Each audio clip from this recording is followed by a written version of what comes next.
Students हम लोग exercise 3.1 पे हैं और क्वेश्चन नंबर है 1। क्या कह रहा है? Akhila went to a fair in her village, she wanted to enjoy rides on the giant wheel and play होपला।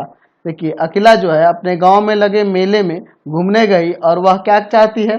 C wanted to enjoy rides on giant wheel. ये देखिए ये जो गेंट व्हील जो देख रहे हैं ये एक प्रकार का झूला है, इस पर वह झूलना चाहती है। एंड प्ले होपला, होपला क्या होता है जी? तो a game in which you throw ring on the items kept in the stall and if the ring covers any object completely you get. ठीक है, ये एक टाइप का गेम होता है। जैसे यहाँ पे देखिए आप फिगर में देख रहे हैं एक टेबल पे बहुत सारे ऑब्जेक्ट्स रखे हुए हैं और आपको रिंग दिया जाता है इसको फेंकने के लिए। अगर आप इस पे फेंकोगे रिंग और किसी भी ऑब्जेक्ट को आपका रिंग कंप्लीटली कवर कर लेता है तो आप जीत जाएंगे, वो आपको ऑब्जेक्ट मिल जाएगा। ठीक है, तो ये इस टाइप का एक गेम होता है। तो अखिला जो है गेंट व्हील पर राइड करना चाहती है और दूसरा क्या करना चाहती है? खेलना चाहती है होपला गेम। ठीक है, देखिए आगे क्या कह रहा है क्वेश्चन में कि the number of times she played hoopla is half of the number of rides she had on the giant wheel. मतलब कि जितना बार वह गेंट व्हील पर झूलती है उसका हाफ टाइम्स वह गेम कौन सा खेलती है? होपला खेलती है। Etch rides cost 3 rupees. अच्छा, ये जो ये गेंट व्हील पे जो झूलने का राइड्स का कॉस्ट है, हर एक राइड्स का 3 रुपीज है। And a game of hoopla cost 4 rupees. अच्छा, होपला गेम खेलने के लिए 4 रुपए लगते हैं। ठीक है, 4 रुपीज लगते हैं। If she spend 20 in the fair, ये 20 रुपीज स्पेंड करती है मेले में। Represent this situation algebraically and graphically. चलिए देखते हैं, हम लोग यहां ले लेते हैं let Akhila Akhila Akhila enjoy rides on the Gantt wheel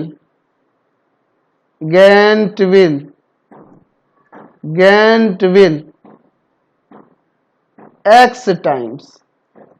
मान लेते हैं कि x टाइम्स वह गेंट व्हील पे इंजॉय करती है वो राइड्स। ठीक है, एंड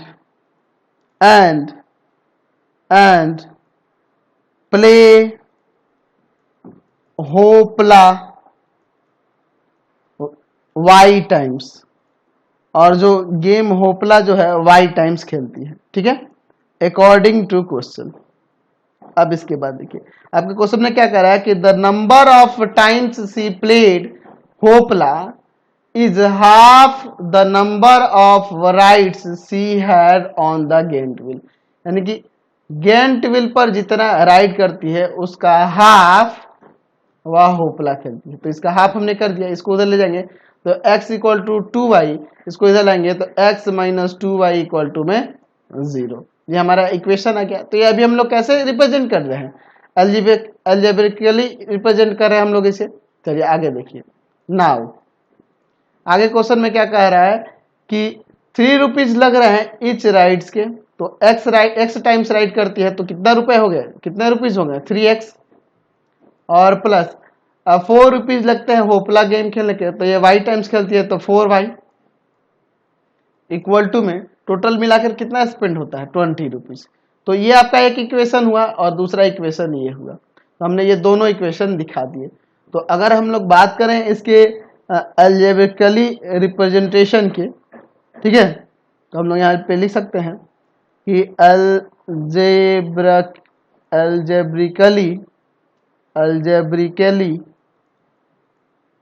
algebraically रिप्रेजेंटेशन जो है वो क्या हो गया? x minus 2y equal to 0 और 3x plus 4y equal to में 20। ये हमने रिप्रेजेंट कर दिया अलजेब्रिकली। ठीक है, अब हम लोग ग्राफिकली भी इसको रिप्रेजेंट करके दिखाएंगे। तो चलिए अब हम लोग इसको ग्राफिकली देखते हैं। ग्राफिकली, चलिए अब ग्राफिकली समझते हैं। हमारे पास दो इक्वेशन है तो हम लिखते हैं from equation first. Equation first से देखिए हम लोग देख रहे हैं कि x minus 2y equal to 0 है, तो यहाँ से x इक्वल टू में क्या हो जाएगा आपका 2y हो जाएगा ना। तो अब हम लोग इस linear equation of two variables के कम से कम 2 सॉल्यूशन निकालेंगे। तो अगर हम y इक्वल टू में 1 पुट कर दें तो x इक्वल टू में क्या हो जाएगा 2 इंटू 1 2। अगर हम y इक्वल टू 0 पुट कर दें तो x इक्वल टू में क्या हो जाएगा 2 इंटू 0, यानी कि आपका क्या आ जाएगा 0। ठीक है, तो हमने यहाँ पे इस linear equation of two variable के 2 सॉल्यूशन निकाल दिए और इन दोनों सॉल्यूशन को हम लोग यहाँ चार्ट बनाकर दिखा देंगे। ठीक है, हम लोग इसका ग्राफ खींचने वाले हैं, इसलिए ऐसा कर रहे हैं। एक्स वाई 9th क्लास में आपको सिखाया था ना मैंने ग्राफ खींचना। तो देखिए x का वैल्यू हो जाता है 2 जब y 1 है, और x का वैल्यू हो जाता है 0 जब y क्या है आपका 0 है। तो ये हमने चार्ट बना दिया। अब देखते हैं यहाँ पे दूसरे इक्वेशन को। फ्रॉम इक्वेशन सेकेंड, यह है आपका 3x plus 4y equal to में 20।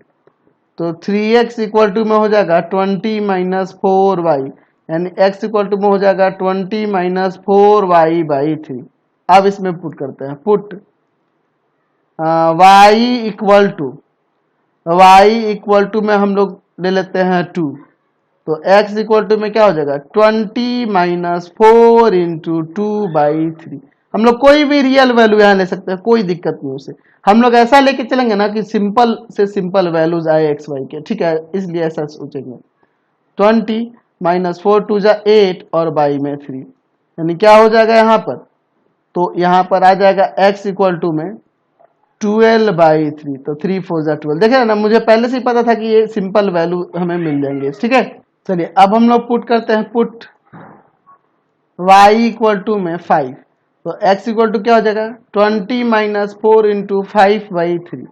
तो ऊपर हो जाएगा 20 माइनस 20 बाई 3, यानी कि 0 बाई 3 0। x का वैल्यू क्या आ गया 0 आ गया। तो अब हम लोग इसके लिए भी यहाँ पर हम लोग एक चार्ट बना लेते हैं, दूसरे वाले इक्वेशन के लिए भी। ठीक है, ध्यान से देखिएगा, इसके लिए भी हम लोग एक यहाँ पे चार्ट कंस्ट्रक्ट कर लेते हैं। ठीक है, देखिए यहाँ पे मैं लिख देता हूँ x, यहाँ y। हमें कोई भी 2 इसके सॉल्यूशन निकाल लेने होंगे दोनों इक्वेशन के, ताकि हम लोग इसका ग्राफ खींच सके। तो y का पुट किए हैं तो x का 4 आया था, और फिर y का 5 पुट किए हैं, है ना, देख रहे थे ना, y का 2 पुट किए थे तो x का 4 आया, y का 5 पुट किए हैं तो x का 0 आया। अब इन दोनों का हम लोग दोनों इक्वेशन का ग्राफ बनाएंगे। तो अब हम लोग यहाँ ग्राफ पेपर लेकर ग्राफ बनाकर देखते हैं इसका। तो मैं यहाँ पर x एक्सिस ले लेता हूँ। ठीक है, ये आपका x एक्सिस हो गया, और इस पर मैं y एक्सिस ले लेता हूँ। ठीक है, निगेटिव में वैल्यूज है ही नहीं, इसमें मैंने निकाले ही नहीं है, तो कोई दिक्कत नहीं है, इतना से काम हो जाएगा। x से x dash, y y dash. चलिए हम लोग यहाँ पे लेते हैं 1 2 3 4 5। 1 2 3 4 5, -1 -2 -3 -4। काफी है, निगेटिव में तो है ही नहीं ना वैल्यूज, -1 -2। चलिए देखिए, आप देखो पहले वाले के लिए x का वैल्यू 2 y का 1, तो x का 2 और y का 1 ये हो जाएगा, x का 0 y का 0 ये हो जाएगा। तो इन दोनों से होकर जाने वाला लाइन कुछ ऐसे होगा, यही ना होगा, समझ रहे ना। चलिए, और यहाँ पे मैं इसका इक्वेशन भी लिख दूंगा, x minus 2y equal to 0। अच्छा, दूसरे वाले के लिए लेते हैं, x का 4 y का 2, x का 4 y का 2। अच्छा, और फिर क्या है, x का 0 y का 5, ये हो गया।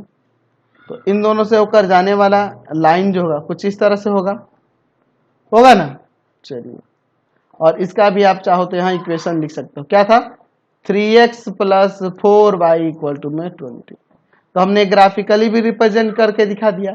और वैसे अगर अब मैं इसके सॉल्यूशंस की बात करूं तो इसका यूनिक सॉल्यूशन है, क्योंकि एक ही पॉइंट पे इंटरसेक्ट हो रहे हैं दोनों लाइन, तो इसके यूनिक सॉल्यूशन होंगे। ये इंटरसेक्ट कर रहे हैं ना, ये दोनों लाइन एक जगह इंटरसेक्ट कर रहे हैं, इंटरसेक्टिंग लाइन है, इसलिए इसके यूनिक सॉल्यूशन होंगे, 1 सॉल्यूशन होगा। देखो x का वैल्यू 4 हो जाएगा, y का 2, x का वैल्यू क्या हो जाएगा 4 और y का 2। ऐसे तो सॉल्यूशन निकालने के लिए नहीं कह रहा आपके क्वेश्चन में, अगर निकालने के लिए कह दे तो x का वैल्यू 4 हो जाएगा, y का वैल्यू 2 हो जाएगा। ये दोनों वैल्यूज आपके दोनों इक्वेशन को सेटिस्फाई करेंगे, आप रख के चेक कर सकते हैं।